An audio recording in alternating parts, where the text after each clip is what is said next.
So looking at the map here, you can see the outline in the lower right hand corner of part of the wall and the cathedral actually. So we've gone off to the northwest, and you've seen that part, and down to here. So now we're standing just a little bit down on the right hand side from O3, or the bridge. And then we'll walk a little bit further down where some gentlemen told me to go to find the termus, or in other words the baths of the Romans. How much of this is original as opposed to simply its location, no way to tell. It's pretty, well, no way that I can tell. Obviously, if we look at it closely, we can see that the top part is very new, and the middle part not quite so new, and then there's the water-colored middle part, which is probably the same as the upper part, but just stained by the river water.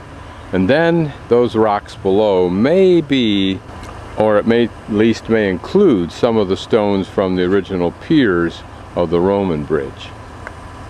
My guess is that we must be content with this being the location.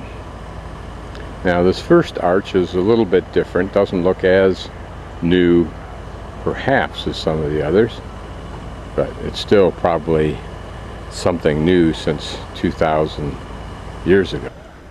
But you can be pretty sure that this location had some pretty exciting and some pretty important periods, both defensively and economically. And it may have affected, of course, the social structure of this whole area.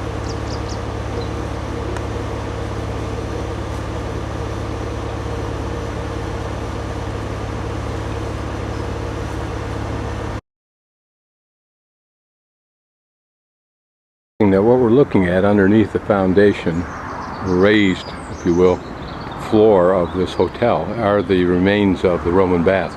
That slot over there, probably a trench for carrying either the steam or the hot water. Another roughed out excavation, or at least walls put up around the hole.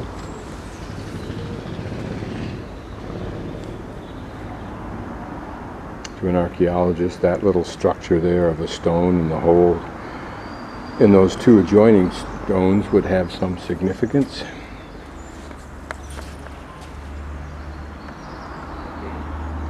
So if that trenched section represents what I think it does, then these, if they are the remaining piers, represent what would have supported a floor under which the steam, water, and all that sort of thing would have run for the baths. This was Roman or not, I don't know, but two holes allowing water to come in and go out. Maybe they were like wash basins, more like a sarcophagus than anything to do with baths, but who knows if this whole area was Roman. This could be just a strange little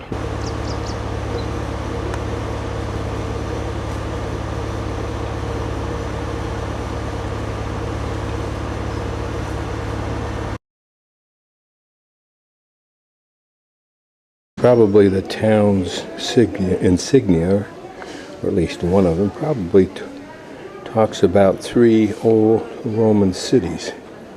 I'm directly behind the cathedral now, and we'll wander past the fountain here toward Plaza Mayor Square. You can see the tourists have arrived and starting to pack up.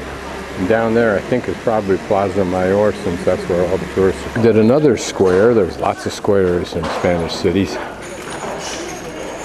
And there's a church. And there is a conical piece that I recognize from a building that's on the Plaza Mayor, so that's where that is. Now, Steve is an outstanding cloister. I'm not sure why he thinks so. What I do see is that the arches on the wall are pretty, and there's variety. For example, in this wall and the wall to our right, in fact all the walls, I'm sorry, are double art, double posted. I thought that was single posted because I'm looking at it from this perspective. I doubt the floor is original, but the idea may be. There, of course, a well, and probably, other than the fact that it might have had a beautiful garden here, with trees and so forth for the clergy, nuns, etc. to walk about in. Interior now is extraordinarily plain.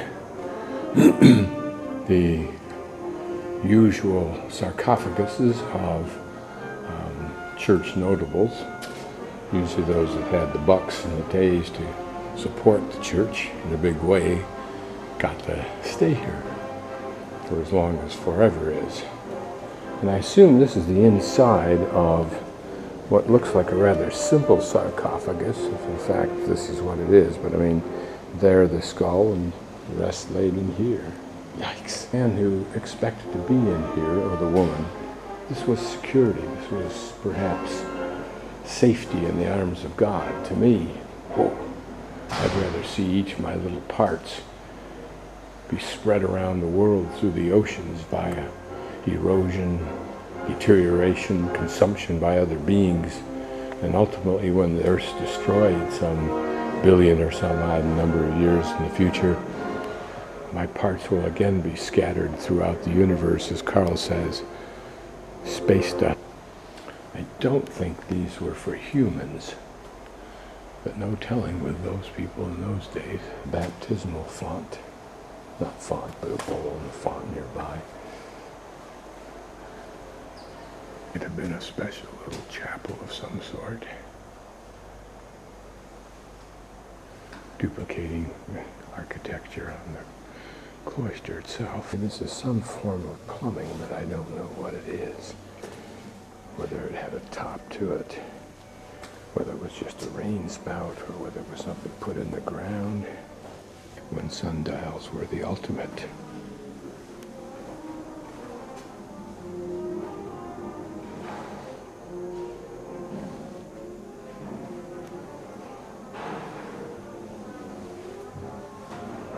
It's one you carried on your wrist joke.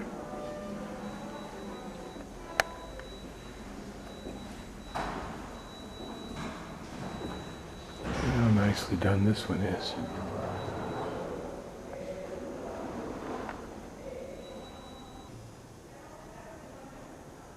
It's interesting because of the two on the sides, and notice the position of the metal dial, and then with the weather vane on top, the wind indicator, north, east, and south indicator.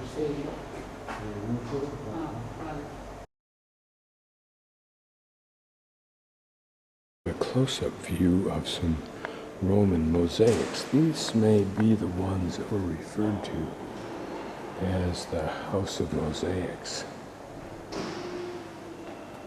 Imagine that this is your living room.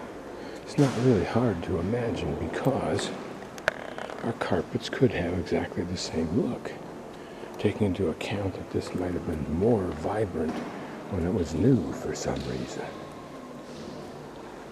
A variety of patterns. I don't know whether each had a symbolic value. I can only imagine they did. Notice the similarity of those characters, almost looking penguinish-like. But yet on the top part here, more of design, although one panel has some penguins.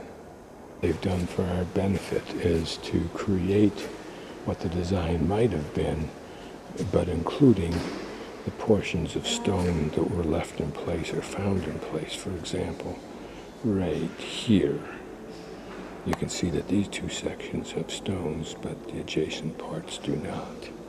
Man sitting on a chair or a stool, next to him a bowl full of something, and a bowl beneath him. And to the right, perhaps another man, can't tell whether it's his front or his back, and some kind of a structure. So let's go down and take a look at each in detail, starting with the man.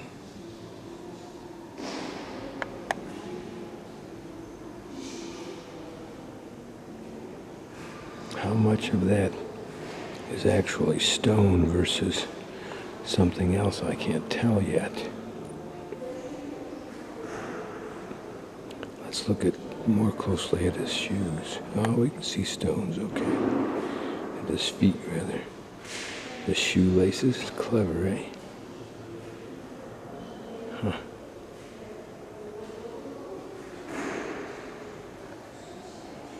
Now the bowl, let's see what's in that. I can't make it out too well from here.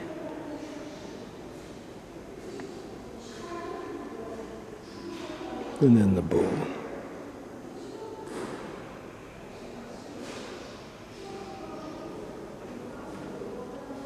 Not much to be seen here.